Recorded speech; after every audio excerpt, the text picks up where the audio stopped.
Hello നമസ്കാരം. Study സ്റ്റുഡിയോയിലേക്ക് എല്ലാവർക്കും സ്വാഗതം. നമ്മളിന്ന് Sreenarayana Guru open university BA third sem sociology and എക്കണോമിക്സുകാരുടെ പേപ്പറായ സോഷ്യൽ ഫോർമേഷൻ ഇൻ ഇന്ത്യയിലെ 4ാമത്തെ ബ്ലോക്കിലെ 3ാമത്തെ യൂണിറ്റാണ് ക്ലാസ്സിൽ ഡിസ്കസ് ചെയ്യാൻ പോകുന്നത്. അപ്പോൾ ക്ലാസ്സിലേക്ക് പോകുന്നതിന് മുമ്പ് നിങ്ങളുടെ ഈ ചാനൽ ആദ്യമായിട്ടാണ് കാണുന്നതെങ്കിൽ സബ്സ്ക്രൈബ് ചെയ്യുക, ഷെയർ ചെയ്യുക, നിങ്ങളുടെ കമൻറ്റുകൾ എഴുതി അറിയിക്കുക. അതുപോലെ മലയാളം പെയ്ഡ് നോട്ട്സ് ഉണ്ട്. നോട്ട്സ് ആവശ്യമുള്ളവരുണ്ടെന്നാണെങ്കിൽ മുൻ വീഡിയോസിലൊക്കെ ഡിസ്ക്രിപ്ഷൻ ബോക്സിൽ ഞാൻ എൻ്റെ വാട്സപ്പ് നമ്പർ കൊടുത്തിട്ടുണ്ട്. ആ നമ്പറിൽ നിങ്ങൾ ബന്ധപ്പെടുകയാണെങ്കിൽ അതിൻ്റെ ഡീറ്റെയിൽസ് തരാം. അപ്പം 4ാമത്തെ ബ്ലോക്കിലെ 3ാമത്തെ യൂണിറ്റിൻ്റെ പേര് English education and modern industries എന്നുള്ളതാണ്. ഇംഗ്ലീഷ് വിദ്യാഭ്യാസവും ആധുനിക വ്യവസായവും. അതിൽ നമുക്ക് ഫസ്റ്റ് വരുന്ന ഇമ്പോർട്ടൻ്റ് ആയിട്ടുള്ളത് കൊളോണിയൽ കാലഘട്ടത്തിലെ ഇന്ത്യൻ വിദ്യാഭ്യാസത്തിൻ്റെ പുരോഗതിയാണ്. ഇന്ത്യൻ വിദ്യാഭ്യാസത്തിൻ്റെ പുരോഗതി എത്രത്തോളമാണ്? കൊളോണിയൽ കാലഘട്ടത്തിലെ ഇന്ത്യൻ വിദ്യാഭ്യാസത്തിൻ്റെ പുരോഗതി നിരവധി ഘട്ടങ്ങളിലൂടെയാണ് നടന്നിട്ടുള്ളത്. പ്രാരംഭകാലത്തെ കോളനി ഭരണത്തിന് മുമ്പ് ഇന്ത്യയിൽ തദ്ദേശീയ വിദ്യാഭ്യാസ സംവിധാനങ്ങളാണ് പ്രചാരത്തിലുണ്ടായിരുന്നത്. ഗുരുകുല വിദ്യാഭ്യാസം, മദ്രസ, പാഠശാല എന്നിവയായിരുന്നു അന്ന് പ്രധാനമായിട്ട് ഉണ്ടായിരുന്നത്. ഈസ്റ്റ് ഇന്ത്യ കമ്പനിയുടെ ആദ്യഘട്ടത്തിൽ വിദ്യാഭ്യാസം പ്രോത്സാഹിപ്പിക്കാൻ വലിയ ശ്രമങ്ങളൊന്നും ഉണ്ടായിട്ടില്ല. 18ാം നൂറ്റാണ്ടിൻ്റെ അവസാനം മിഷണറിമാർ വിദ്യാഭ്യാസം പ്രചരിപ്പിക്കാൻ വേണ്ടിയുള്ളൊരു ശ്രമം നടത്തി.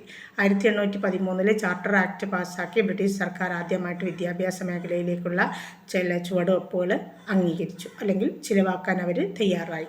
1835 മക്കാളയുടെ കുറിപ്പ് ഇംഗ്ലീഷ് വിദ്യാഭ്യാസം നൽകണമെന്ന് നിർദ്ദേശിച്ചു. ഇംഗ്ലീഷ് ഭാഷയിൽ ഇംഗ്ലീഷ് വിദ്യാഭ്യാസം നൽകാനാണ് നിർദ്ദേശിച്ചത്. അതോടെ ഇംഗ്ലീഷ് വിദ്യാഭ്യാസം ഇന്ത്യയിൽ ആവിഷ്കൃതമായി. 1854 വുഡ്സ് ഡെസ്പാച്ച് ഇന്ത്യയിൽ ആദ്യ സമഗ്ര വിദ്യാഭ്യാസ നയമായിട്ട് പരിഗണിക്കപ്പെട്ടു. ഉന്നത വിദ്യാഭ്യാസത്തിനും പ്രാഥമിക വിദ്യാഭ്യാസത്തിനും വുഡ്സ് ഡെസ്പാച്ച്, വുഡിൻ്റെ വിദ്യാഭ്യാസ രേഖ, അതാണ് വുഡ്സ് ഡെസ്പാച്ച് കേട്ടോ, ബ്രിട്ടീഷ് മാതൃകയിലുള്ള രീതി ആക്കാൻ വേണ്ടിയിട്ടും നിർദ്ദേശിച്ചു. മദ്രാസ്, ബോംബെ, കൽക്കത്ത എന്നിവിടങ്ങളിൽ 1857 ആദ്യ ബ്രിട്ടീഷ് മാതൃകയിലുള്ള സർവകലാശാലകൾ സ്ഥാപിച്ചു. 1904 ന്യൂ എഡ്യൂക്കേഷൻ പോളിസി ഗവേഷണത്തിനും ഉന്നത വിദ്യാഭ്യാസത്തിനും ഉള്ള പ്രോത്സാഹനങ്ങൾ നൽകി. 1911 വിസർലോയ് ഹാർക്കോർട്ട് വിദ്യാഭ്യാസ വ്യാപന ശ്രമങ്ങൾ ഒന്ന് മാറ്റി. 1935 ഗവൺമെൻറ് ഓഫ് ഇന്ത്യ ആക്ട് പ്രകാരം വിദ്യാഭ്യാസം പ്രവിശ്യ സർക്കാരുകളുടെ നിയന്ത്രണത്തിൽ ആക്കി. കൊളോണിയൽ വിദ്യാഭ്യാസം ആധുനിക ശാസ്ത്ര സാങ്കേതിക വിദ്യാഭ്യാസം ലഭ്യമാക്കി. നിയമം, അതുപോലെ മെഡിസിൻ, എഞ്ചിനീയറിംഗ് തുടങ്ങിയ മേഖലകളിൽ ഉയർന്ന നിലവാരത്തിലുള്ള വിദ്യാഭ്യാസം ലഭ്യമാക്കി. പത്രപ്രസിദ്ധീകരണങ്ങൾ, നവോത്ഥാന പ്രസ്ഥാനങ്ങൾ, സ്വാതന്ത്ര്യ സമരം തുടങ്ങിയവക്കത് ഉണർവേകി. അതേസമയം പ്രാഥമിക വിദ്യാഭ്യാസം പിന്നോക്കമാവുകയും വിദ്യാഭ്യാസം മുതലാളിത്ത ഉന്നതവർഗങ്ങളിലേക്ക് മാത്രമായിട്ട് ഒതുങ്ങുകയും ചെയ്തു. നാട്ടുരാജ്യങ്ങളിലും ഗ്രാമീണ പ്രദേശങ്ങളിലും വിദ്യാഭ്യാസം വ്യാപകമായിട്ട് എത്തിച്ചേർന്നില്ല. കൊളോണിയൽ ഭരണകാലത്ത് ഇന്ത്യയിൽ വിദ്യാഭ്യാസം പുരോഗതി കണ്ടെങ്കിലും ബ്രിട്ടീഷ് സർക്കാരിൻ്റെ ഉദ്ദേശം ആദ്യഘട്ടത്തിലെ ഇന്ത്യൻ വിദ്യാഭ്യാസം പുരോഗതിച്ച് അവർക്ക് ആവശ്യമുള്ള ഒരു വിഭാഗത്തെ വളർത്തിയെടുക്കുക എന്നുള്ളതായിരുന്നു. അതുകൊണ്ട് തന്നെ ഇന്ത്യക്കാർക്ക് വലിയ പ്രയോജനമില്ലെന്നല്ല, വലിയ പ്രയോജനമില്ലാതെ അത് തുടർന്നു. ഇനി നമുക്ക് ഇംഗ്ലീഷ് വിദ്യാഭ്യാസം പ്രോത്സാഹിപ്പിക്കുന്നതിൽ രാജാറാം മോഹൻ റോയ്, ഈശ്വരചന്ദ്ര വിദ്യാസാഗർ എന്നിവരായിട്ടുള്ള പ്രമുഖ ഇന്ത്യൻ നേതാക്കളുടെ പരിഷ്കർത്താക്കളുടെ നേതാക്കൾ എന്നതിലുപരി ഒരു ഭരണ പരിഷ്കർത്താക്കളാണ്. അവരുടെ സംഭാവനകൾ എന്തൊക്കെയാണെന്ന് നോക്കാം. ഇംഗ്ലീഷ് വിദ്യാഭ്യാസം പ്രോത്സാഹിപ്പിക്കുന്നതിൽ രാജാറാം മോഹൻ റോയും ഈശ്വര വിദ്യാചന്ദ്രസാഗരും തുടങ്ങിയ സാമ്യ പരിഷ്കർത്താക്കൾ ഏറെ പ്രാധാന്യം അർഹിക്കുന്നുണ്ട്.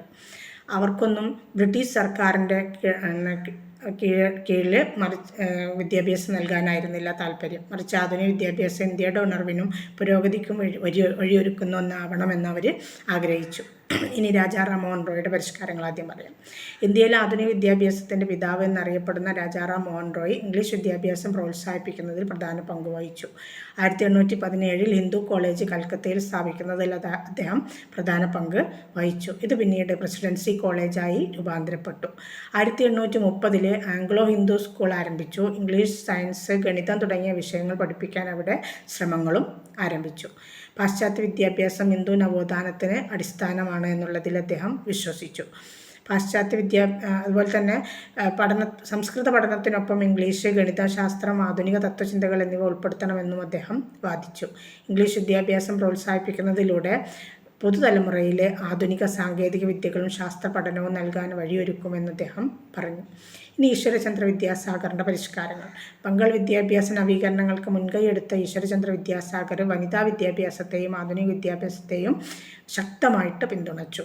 1850 ഫോർട്ട് വില്യം കോളേജിൽ പഠനം നടത്തിയ ശേഷം വിദ്യാഭ്യാസ പരിഷ്കാരത്തിൻ്റെ ചുമതല ഏറ്റെടുത്തു അദ്ദേഹം.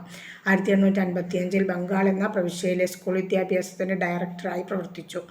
ആധുനിക വിഷയങ്ങൾ അഥവാ സയൻസ്, ഗണിതം, ഇംഗ്ലീഷ് എന്നിവ പഠനത്തിൽ ഉൾപ്പെടുത്താൻ അദ്ദേഹം പ്രേരിപ്പിച്ചു. സ്ത്രീ വിദ്യാഭ്യാസത്തിനും പരിഷ്കാരത്തിനും വലിയ പ്രാധാന്യം നൽകുകയും ചെയ്തു. ബർദ്വാന്, മിഡ്നാപൂർ, ഹുഗ്ലി എന്നിവിടങ്ങളിൽ പെൺകുട്ടികൾക്കായിട്ട് സ്കൂളുകൾ അദ്ദേഹം സ്ഥാപിച്ചു.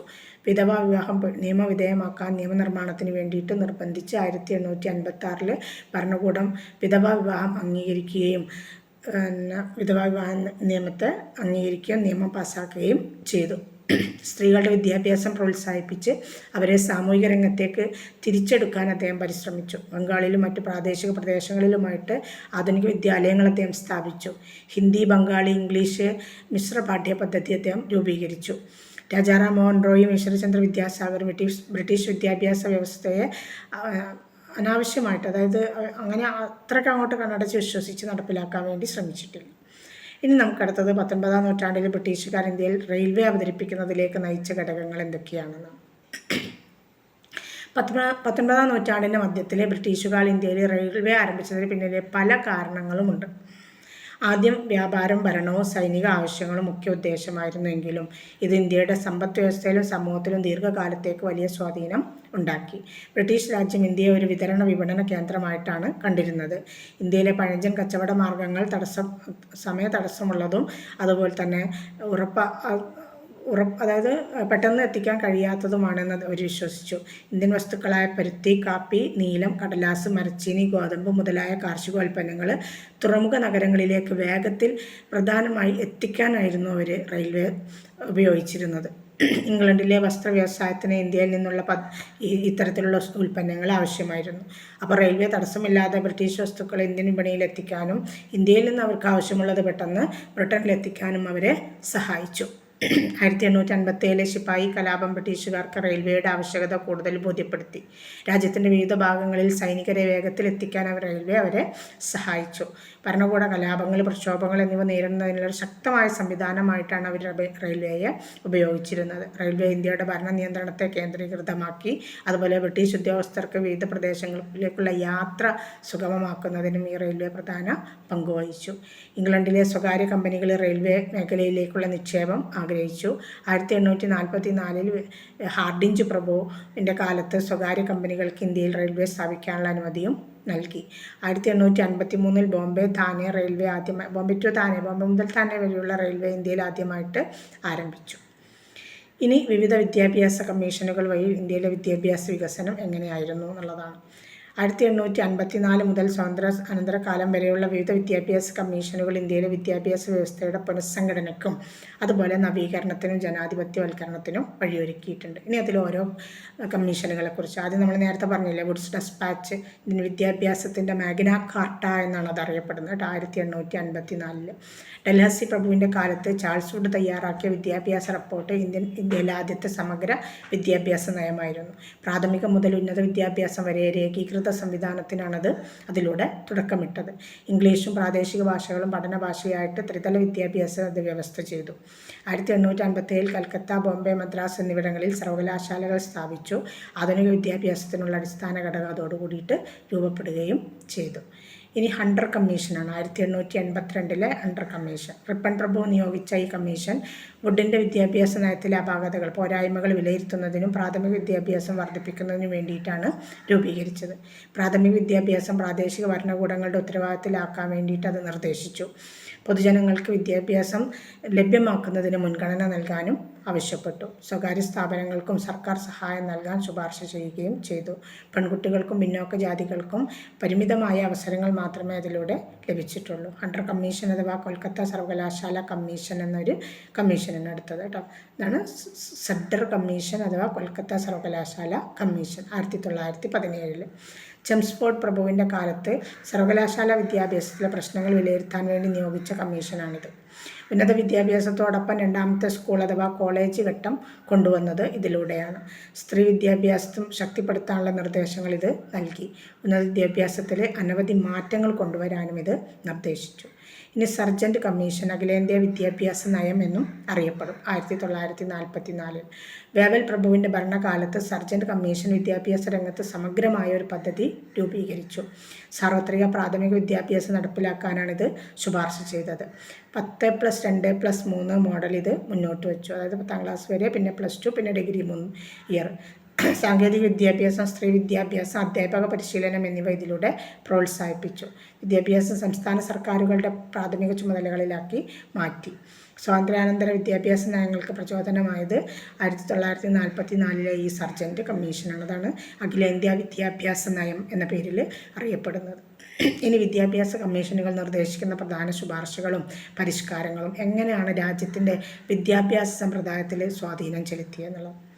വുഡിൻ്റെ വിദ്യാഭ്യാസ നയം ത്രിതല വിദ്യാഭ്യാസ സമ്പ്രദായത്തിനാണ് ശുപാർശ ചെയ്തത്. ഇംഗ്ലീഷ്, പ്രാദേശിക ഭാഷകൾ പഠന വിഷയമാക്കി മാറ്റി. സർവകലാശാലകൾ സ്ഥാപിക്കപ്പെട്ടു. ശാസ്ത്ര ഗണിത പഠനം പ്രോത്സാഹിപ്പിക്കുന്നതിനും അധ്യാപക പരിശീലന കേന്ദ്രങ്ങൾ സ്ഥാപിക്കുന്നതിനും അത് നിർദ്ദേശം നൽകി.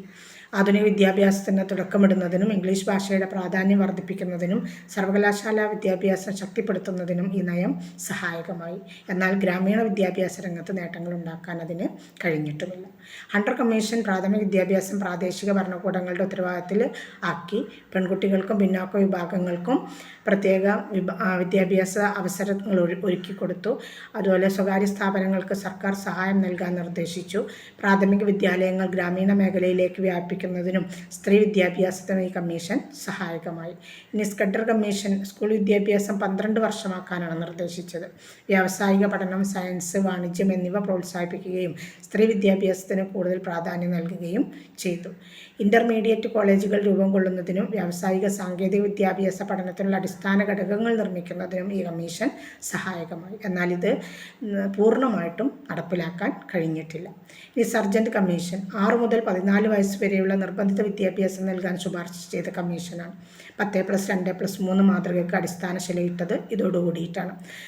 സാങ്കേതിക വിദ്യാഭ്യാസം, വനിതാ വിദ്യാഭ്യാസം, അധ്യാപക പരിശീലനം, പ്രൈമറി വിദ്യാലയം എന്നിവ ശക്തിപ്പെടുത്താൻ ഇത് നിർദ്ദേശിച്ചു. സ്വാതന്ത്ര്യാനന്തര വിദ്യാഭ്യാസ നയങ്ങളുടെ അടിസ്ഥാനമായിട്ട് മാറിയതും ഈ സർജൻറ്റ് കമ്മീഷനാണ്. ഇനി നമുക്ക് മെക്കാളെ പ്രഭുവിൻ്റെ വിദ്യാഭ്യാസ നയത്തെക്കുറിച്ചാണ്.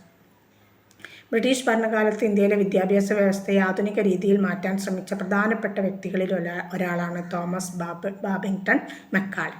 1835 ബ്രിട്ടീഷ് പാർലമെൻറ്റിൽ അവതരിപ്പിച്ച മിനിറ്റ്സ് ഓഫ് മെക്കാളെ എന്നറിയപ്പെടുന്ന ഇംഗ്ലീഷ് അധിഷ്ഠിത വിദ്യാഭ്യാസം ഇന്ത്യയിൽ പ്രോത്സാഹിപ്പിക്കുമെന്ന് അദ്ദേഹം നിർദ്ദേശിച്ചു. ഇംഗ്ലീഷ് ഭാഷാധിഷ്ഠിത വിദ്യാഭ്യാസം നൽകാൻ അദ്ദേഹം ശുപാർശ ചെയ്തു. പ്രാഥമിക ഭാഷകളെക്കാൾ ഇംഗ്ലീഷിന് മുൻഗണന നൽകണമെന്നും അദ്ദേഹം പറഞ്ഞു. വിദ്യാഭ്യാസം ഉന്നത വിഭാഗക്കാരിൽ മാത്രമായി പരിമിതപ്പെടുത്തുകയും ചെയ്തു. ഇന്ത്യൻ ജനതയെ അംഗീകൃത ഭാഷയും സംസ്കാരവും കൈവിടുന്ന ഒരു പുതിയ വിഭാഗമായിട്ട് വളർത്തണമെന്ന് അദ്ദേഹം നിർദ്ദേശിച്ചു. ഇംഗ്ലണ്ടിൽ പഠിച്ചൊരു ചെറിയ വിഭാഗം പശ്ചിമ വിശ്വാസങ്ങളും ശാസ്ത്ര സാങ്കേതിക വിദ്യകളും സ്വീകരിച്ച് ജനങ്ങളെ നയിക്കുമെന്നാണ് അദ്ദേഹം വിശ്വസിച്ചത്. ഇന്ത്യൻ ഭാഷകളിൽ ആധുനിക ശാസ്ത്ര വിഷയങ്ങൾ പഠിപ്പിക്കാൻ കഴിയില്ല എന്ന് അദ്ദേഹം അവകാശപ്പെട്ടു. ഗവർണർ ജനറൽ വില്യം ബെൻഡിക്ക് ഈ നയം അംഗീകരിച്ചു. ഇംഗ്ലീഷ് വിദ്യാഭ്യാസം ഔദ്യോഗികമായിട്ട് അംഗീകരിക്കുകയും ചെയ്തു. സർക്കാർ ഫണ്ടുകൾ ഇന്ത്യൻ ഭാഷയിലുള്ള വിദ്യാഭ്യാസത്തിനായി വിനിയോഗിക്കാതിരിക്കാനും അത് തീരുമാനിച്ചു. ഇന്ത്യൻ ആധുനിക വിദ്യാഭ്യാസത്തിന് അടിസ്ഥാനമിട്ടെങ്കിലും വ്യക്തമായ സാമൂഹിക അസമത്വത്തിനിത് കാരണമായി. അപ്പോൾ ഇവിടെ എന്താണെന്ന് വെച്ചാൽ മെക്കാളയുടെ വിദ്യാഭ്യാസ രേഖ മാത്രമാണ് ഇന്ത്യൻ വിദ്യാഭ്യാസത്തിന് വലിയ പ്രാധാന്യം കൊടുക്കാതെ പാശ്ചാത്യ വിദ്യാഭ്യാസത്തെ രംഗത്ത് കൊണ്ടുവരാൻ വേണ്ടി ആവശ്യപ്പെട്ടത്. മറ്റെല്ലാ വിദ്യാഭ്യാസ നയങ്ങളും എന്താണ് ഇംഗ്ലീഷിനോടൊപ്പം പ്രാദേശിക വിദ്യാഭ്യാസത്തിനും പ്രാധാന്യം കൊടുത്തുകൊണ്ടുള്ള ഒന്നായിരുന്നു എന്നുള്ളതാണ് നമ്മൾ മനസ്സിലാക്കേണ്ടത്. Okay, all the best.